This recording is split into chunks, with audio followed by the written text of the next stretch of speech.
Viongozi wa ODM kundi la Linda Mwananchi wamebaini kuwa kumekuwa na watu mashuhuri ambao wamekuwa wakitoa amri kwa polisi na jinsi watakabiliana na upinzani wa serikali. Wakimtaja katibu mkuu katika Wizara ya Usalama Raymond Omolo kuwa miongoni mwa wanaojaribu kudhibiti polisi. Wamemwonya Inspekta Jenerali wa polisi Douglas Kanja dhidi ya kukubali wahuni kudhibiti kikosi cha idara ya upelelezi wa jinai DCI na kutangaza kuandaa maandamano mjini Kisumu ikiwa hilo halitasitishwa. Kwa muda sasa, serikali ya Kenya Kwanza imekuwa ikitumiwa kwa kuwatumia wahuni kuvuruga mikutano ya wapinzani wao.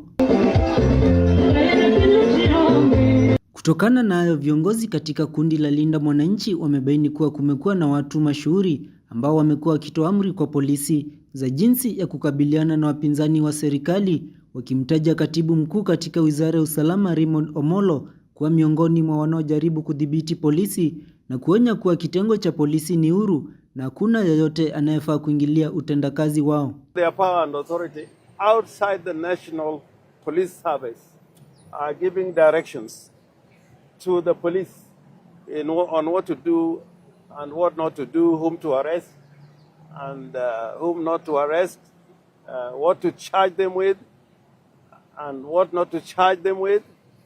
This is against the law and the constitution. Wakiongozwa na gavana wa Siaya James Orengo na mbunge wa Embakasi Mashariki Babu Owino, viongozi hao wamemtahadharisha Inspekta Jenerali wa polisi dhidi ya kukubali wahuni kudhibiti kikosi cha idara ya upelelezi wa jinai na kutangaza kuandaa maandamano mjini Kisumu ikiwa hili halitasitishwa. Hao vijana wetu ambao wanashikwa, mimi nataka nitoe onyo kwa polisi. Inspector General of Police IG Kanja, lazima ustamp authority uhakikishe hii unit yako isikuwe misused, isikuwe abused. Na venye vitu ziko, tunataka tuorganize maandamano kubwa Kisumu. Kubwa sana, na naambia wananchi wa Kisumu, ukiona hawa DCI officers, mbona DCI officers wa Kisumu hawawashiki? Treat these people as criminals. The National Police Service under Mr. Kanja, the PS Interior is not your superior on the question of operations.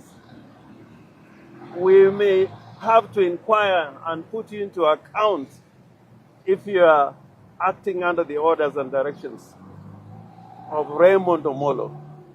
Nor is the president vested with powers to give directives to the police on matters of operation.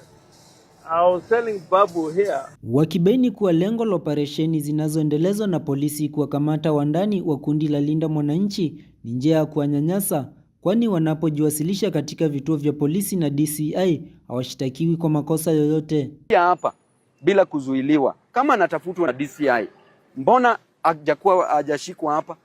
Ya pili, hawa DCI officers ambao wanaenda kwenye ground, hao wenyewe wanasema ya kwamba wanakuwa misused.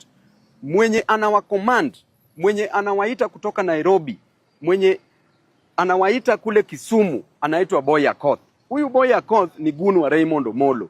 Huyu Boy Akoth alikuwa involved saa zile Osotsi, senator alikuwa napigwa. Isaac Musyoka, Undugu TV.